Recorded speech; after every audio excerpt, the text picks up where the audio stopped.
В Намском Улусе в селе Хамагатта проживает единственная жительница блокадного Ленинграда Эльви Давыдовна Ушницкая. Она прекрасный, добрый, светлый человек, которую судьба не просто отправила, а подарила для суровой снежной Якутии. И Якутия стала для нее родной, любимой второй родиной. Когда началась блокада Ленинграда в сентябре 1941 года, Эльви Таску было всего 3 года. Главным вещественным воспоминанием у Эльвы Давыдовны от времен блокады стали фотографии. Это отец Таску Давид Фомич. Мама говорила, что я и на него похожа. Еще вот он тоже. Это уже это мы уже потом, это я, школьница, и вот сестра моя, это мама. А вот отец вот тут вот едет на машине. Сейчас плохо вижу ты совсем. Вот так-то. Вот, наверное. Вот. Ага, вот.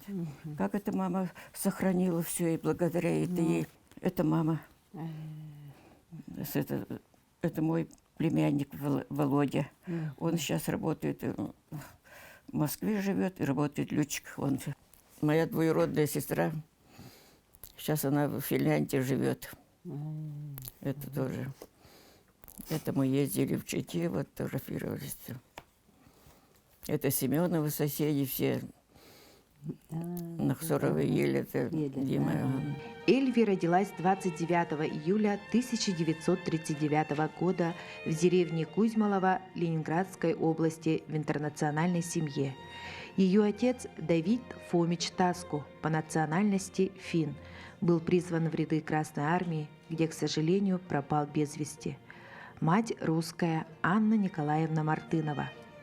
Во время войны семья Таску была репрессирована. 3-летнюю девочку, младшего брата Леву, маму и бабушку выслали на крайний север. Так они оказались в Якутии, в поселке Тикси Булунского района.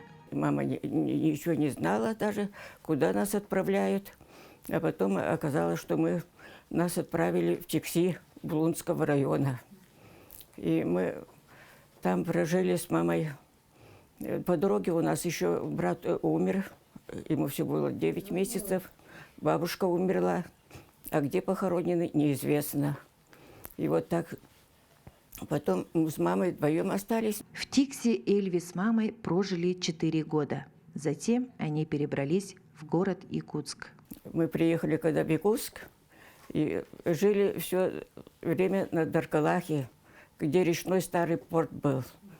И вот мама работала в речном порту, летом уборщицей, вокзал там старый речной порт, где был. И зимой она работала долбили лед от баржи, чтобы это весной отправить в рейс-то. И вот, конечно, условия были очень тяжелые. Мама всегда утром рано уходила. И после того, жили сколько мы в 1945 году, когда пришло отец, что пропал без вести. Ну, мама 2-й раз вышла замуж, родилась девочка, сестренка Валя Валентина Гавриловна. Она сейчас на данное время живет в Москве.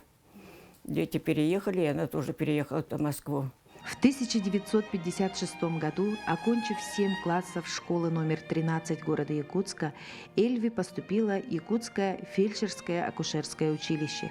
В 1959 году, получив диплом акушерки, поехала работать по направлению в Среднеколымский район в Алеково-Кёльскую сельскую больницу.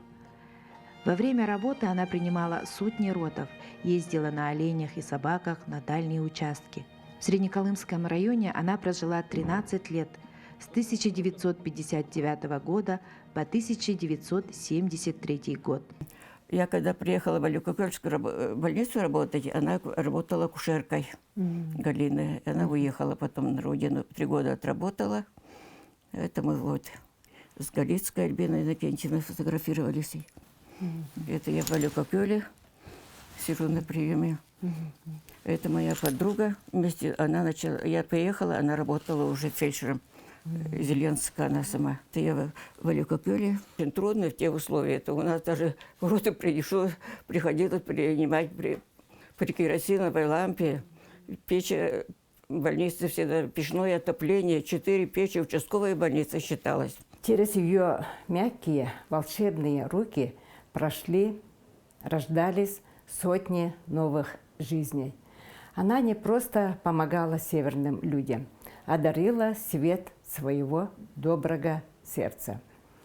Слова нашей уважаемой Эльвы Давыдовны так подходят и к нашему нынешнему времени. Главное – быть добрым и человечным, беречь людей. Поэтому самое главное в жизни – это мирное небо над головой и бережное отношение к каждому человеку. Сегодня Эльви Давыдовна с особой теплотой вспоминает это прекрасное время работы в Алёка-Кёле. К тому же именно там, в далеком среднеколымском селе, девушка с финскими корнями встретила свою любовь, будущего супруга, парня Саха из Усть-Салданского района. Поженились они в 1960 году. У них появились 3 сыновей – Сергей, Юра и Владик. Ничего, я там очень привыкла даже, мы не хотели даже уезжать. Но потом, в состоянии Василия Васильевича, мы переехали сюда, в Намский район. В каком году? Это в 1973 году. В 1973 году, и вот до сих пор мы живем. Я живу теперь, дети все живут один в городе, дочка Вероника, которая родилась в Намском районе. И она живет в городе Мирном, работает воспитателем детского сада. Сын Сергей живет здесь, в Хамагате. Муж Василий Васильевич работал учителем русского языка и литературы в школе. Эльви Давыдовна – акушеркой. Через 2 года ее назначили заведующей Хамагатинским фельдшерско-акушерским пунктом. И на протяжении 26 лет проработала на этой должности до выхода на заслуженный отдых. Это мы здесь уже в Хамагате. Хамагатинским. И Любовь Утропина, Матвеева Ольга Ильинична. И я тоже укол делаю. Ирина Григорьева знает Эльву Давыдовну с детства, а с 1991 года они стали коллегами. Население было примерно 1000 или немножко выше человек тогда уже, когда я пришла на работу. И в год рожали по 30-35 детей. Тогда было родов много. Принимала и на вызова одна ходила, и днем, и ночью пешком по всей деревне. Она никогда не опаздывала на работу. Она все время делала всю работу аккуратно, дисциплинированно. И самое главное, больные уважали ее. Мы до сих пор с ней держим отношения очень. Недавно вот встретила 3 дня назад, разговаривали с ней. Мы на праздники и Дни пожилых, весь наш коллектив хамагатинский, обязательно ее поздравляем на каждый праздник. Никогда не забываем ее. Горжусь, что работала с таким человеком. 5 лет проработала с ней. Очень благодарна. И горжусь, что у меня такой был наставник хороший. Спасибо ей, Эльвире Давыдовне. Эльви Давыдовна с мужем счастливо прожили 59 лет. Василий Васильевич был ветераном тыла и труда, заслуженным учителем РСФСР, почетным гражданином Усть-Салданского, Намского районов и села Алёка-Кёль, членом Союза писателей Якутии. Из-под его пера вышло много детских книг. Сегодня Эльви Давыдовна счастлива своими потомками, внуками и правнуками. Один из внуков – Евгений Ушницкий, глава Хамагатинского наслега. 10 лет работал в администрации ведущим специалистом, и на выборах его избрали главой наслега.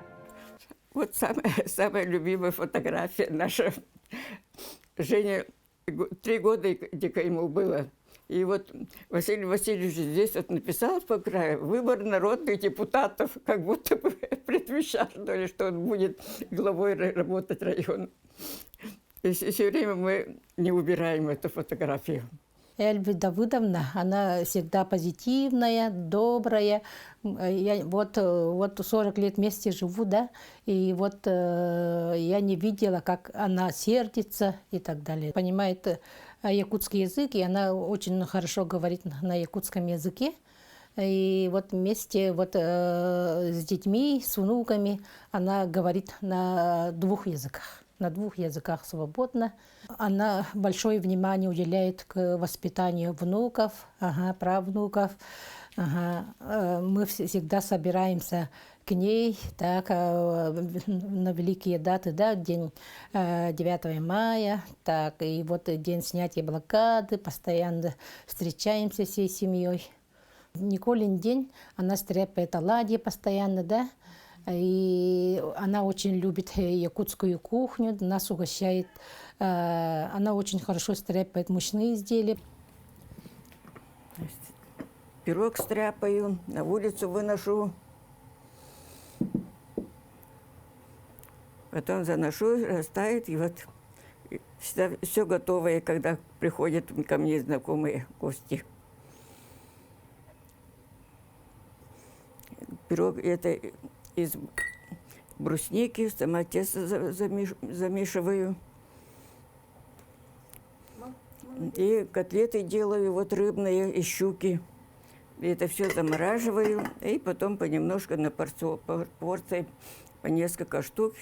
И тефтели тоже так же. Блюда выношу на улицу. И потом надо, занесу, и быстренько все это готово у меня. Это тефтели тоже вот так же. Тефтели варю, делаю, замораживаю, потом заношу. Сегодня я, конечно, много сварила. Думаю, если будем кушать-то. В 2002 году Эльвира Давыдовна Ушницкая была признана пострадавшей от политической репрессии и получила знак «Житель блокадного Ленинграда». К 80-летию снятия блокады мы с внуком участвовали в декабре месяце на республиканской конференции и стали дипломантом 1 степени. Да? И сейчас мы работаем над выпуском брошюры нашей прабабушки «Трудный путь из блокадного Ленинграда в далекую Якутию». Вот еще мы в интернет-ресурсах нашли материал, где Эльвира Давыдовна включен в списках изданий в книге «Памяти финнов» и книге «Памяти. Список жертв репрессий Республики Саха-Якутия». Ее дочка Вероника Васильевна, она в интернет-ресурсах нашла материалы тоже, да, и вот она общается вот с родными Эльвиры Давыдовны. Оказывается, ее родственники живут в Ленинграде и Финляндии. Она профессионал своего дела, не просто фельдшер-акушер, а отзывчивый, честный, добрый человек с большой душой. Коллеги вспоминают о ней как об ответственном работнике, отзывчивом человеке. Врач-психиатр, коллега Роман Сафронов больше 20 лет живут добрыми соседями. Первый раз я ее видел я в Хамате, когда она приехала работать. Там она была на врачебном участке. И такое тяжелое, такое большое население, так много народу было. И так много больных детей. Она все это лечила. И больницу, и прием. Как белка укрутилась. Эльвира Давыдовна очень светлый человек, очень интеллигентный. Как лучик солнца в темном небе. Как говорится, сосед ближе, чем родных стен. И мы очень любим ее и уважаем, потому что она, и как ветеран-медик, и как человек, она достойна уважения. Как фельдшер Хаматинской участковой больницы себя показала как очень трудолюбивый. И все население этого поселка очень ее уважает. И уважает ее мужа Василия Васильевича Ушницкого, который был поэтом, заслуженным учителем. Но он ушел из жизни, и сейчас Эльвира Давыдовна живет одна. И поэтому, как соседи, мы очень за нее беспокоимся. Моя жена, медсестра тоже бывшая, она заходит к ней, измеряет давление, как самочувствие, каждый день интересуется. Человек все-таки пожилой. Лиза Сивцева, ученица 9 класса Хамагатинского Саха-французского лицея имени Виталия Артамонова. Родители Лизы, окончив университет, перешли работать в Хамагатинскую среднюю школу, где познакомились с мужем Эльви Давыдовны, с Василием Васильевичем Ушницким. Лиза вспоминает добрым словом об учителе с большой буквы. Учитель со стажем сразу начал помогать молодым учителям и в работе, и в быту. Иногда он приглашал их на обед или на ужин. Вот тогда они познакомились с очаровательной, доброжелательной и улыбчивой Эльви Давыдовной. Она очень дружелюбная и помогала со своими ценными советами. И каждый раз одаривала своими вкусными гостинцами. Эта дружба 3 поколений, включая меня, продолжается и до сих пор. Всегда ходим друг к другу в гости и переживаем радостные и грустные моменты вместе. В прошлом году в рамках проекта «Поедем по России» мы работали над темой соприкосновения Санкт-Петербург-Намский район. В Санкт-Петербурге, Российском географическом обществе, мы рассказали ветеранам войны и труда, учащимся Санкт-Петербурга, об их землячке, участника Ленинградской блокады. Школьники нашего лицея всегда поддерживают ее, помогают в хозяйстве и поздравляют с Днем Победы и Днем освобождения Ленинграда от блокады. Мы, жители Хамагаты, очень гордимся тем, что рядом с нами живет такой человек с такой историей. Эльви Давыдовна уже много лет коллекционирует лебедей. Посуды, вазы, картинки, часы. Их насчитывается около 200 штук.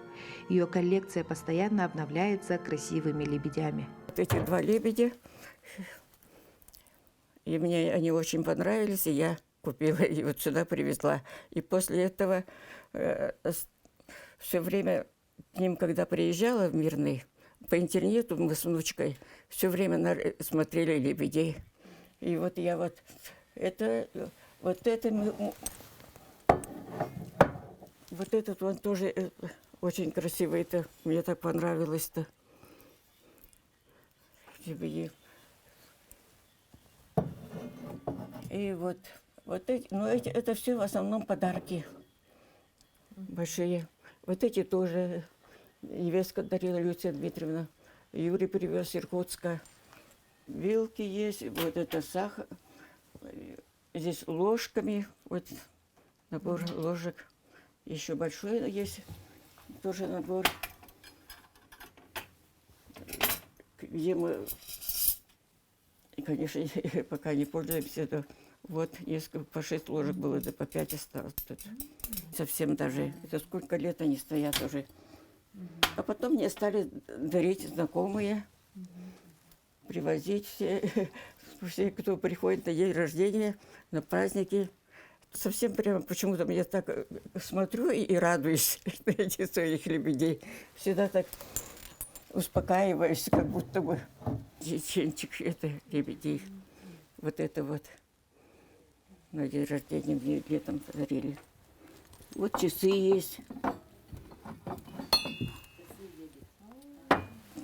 Часы, правда, я их не завожу, конечно. Так что это я в Намцах купила. Как в Намцах смотрю, обязательно покупаю.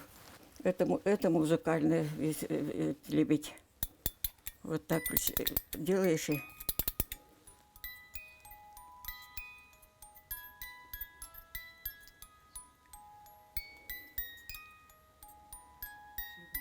Человек везде привыкает, где жить. На Колыме очень жили мы хорошо. Все как-то относились люди ко мне очень доброжелательно.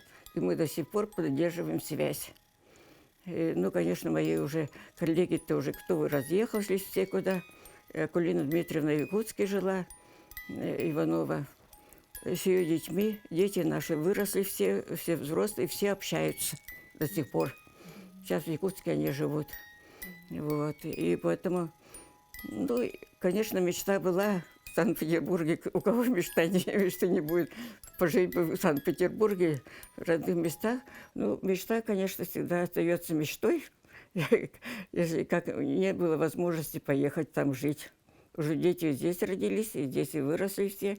Но мама моя, сколько мы просили ее, давай поедем с нами. Жить, не жить, просто навещать родственников. Мама ни в какую отказывалась всегда. Все, мы тогда в то время-то работали уже с Василием Васильевичем, и все, дети, да есть кому было оставить. Мама ни в какую не поеду, и все. Так и остались мы здесь, в Якутии. Хочу поздравить всех блокадников с днем снятия блокады Ленинграда и пожелать всем крепкого здоровья, долгих лет жизни, и благополучия и всего-всего хорошего. В прошлом году Намская центральная районная больница отметила 125-летие образования службы здравоохранения Намского улуса. Коллектив врачей уделяет особое внимание ветеранам, которые стояли у истоков системы здравоохранения. Единственная блокадница вообще по Намскому улусу, и она вот наш ветеран, наш уважаемый ветеран, которого мы очень ценим, уважаем, это Эльвия Давыдовна Ушницкая. Вот она долгое время проработала в Хамагатинской врачебной амбулатории. Вот. Мы в этот день, вот буквально несколько дней назад, встречались с ней, провели очень теплую беседу. Она нас очень хорошо встретила, тепло. Вот, и мы вручили ей памятные подарки в честь 85-летия снятия блокады над Ленинградом. Мы всегда, когда планируем какие-то наши новые проекты, новую работу, мы всегда опираемся на опыт наших ветеранов, потому что знаем, какой большой труд они провели, какой большой труд они сделали в прошлые годы. Если вспомнить, что в послевоенное время, во-первых, они поднимали и вообще систему здравоохранения, вот, и в каких тяжелейших условиях они работали, в сложно отапливаемых, вот сами отвечали тоже за отопление вот этих объектов, то сейчас, конечно, это более удобные условия. Вот, и мы это все помним. У нас даже есть в поликлинике свой музей ветеранов. Там есть вот и стенд с ветеранами. Мы всегда стараемся с ними поддерживать связь, вот, как через наших сотрудников. В каждом из структурном подразделении, отделении у нас есть ответственные по работе с ветеранами. И вот каждое отделение, как на День медицинского работника, так и на другие мероприятия, всегда стараются поддерживать и приглашать наших уважаемых ветеранов. Ветерана здравоохранения Якутии, почетного гражданина Среднеколымского района и села Алёка-Кёль, почетного гражданина Намского района и Хамагатинского наслега Эльву Давыдовну Ушницкую родные, близкие ветераны окружают любовью, заботой и вниманием. Эльвия Давыдовна, я от имени Президиума Республиканского совета, ну, вы знаете нашу организацию, мы с вами встречались, имею честь поздравить и вручить вам приветственный адрес, связанный вот именно с биографией вашей. И в том числе вот на днях будет такая дата, 80-летия освобождения от блокады. Вот это вам вручаю. Так, цветы, как представителю прекрасного пола, да? Спасибо. Вот это обязательно. И наш маленький подарок, вот плед теплый. Я знаю, что дома у вас тепло, но ветераны сказали, пусть укрывается, когда смотрит телевизор и так далее. Не только в денежном выражении, да, а это выражается в отношении со стороны вот, молодого поколения. Дети должны знать об этом, какие тяжкие времена были и как они выжили, потому что со стороны народа Саха было проявлено чувство, ну, такое, чтобы помогать ближнему в самые трудные дни и часы. И это вот проявилось, что вот наша блокадница доживает в хороших условиях, да, хорошего уважительного возраста. И сегодня, вот проживая в Намском районе, в чисто таком национальном районе, где больше, конечно, местных жителей, вы не чувствуете себя некомфортно. Я в этом глубоко уверен. И вот этот поселок, где вы живете, возглавляет, мне сказали, ваш внук. Как рассказывает ветеран, они с мужем полюбили якутскую землю и не хотели отсюда переезжать. Ленинград у меня, конечно, моя родина, но все равно Якутия уже стала второй родиной для меня. Конечно. Здесь столько лет прожить, и все. Как-то я это... Никакого... Таких, чтобы меня кто-то притеснял, я такого не знаю. В этом году отмечается 80-летие прорыва кольца блокады Ленинграда. Мы с тяжелым сердцем всегда вспоминаем годы Великой Отечественной войны, которая унесла много невинных человеческих жизней. Наша великая страна Россия вспоминает своих героев, чтит их память. Пока жива память, жива история.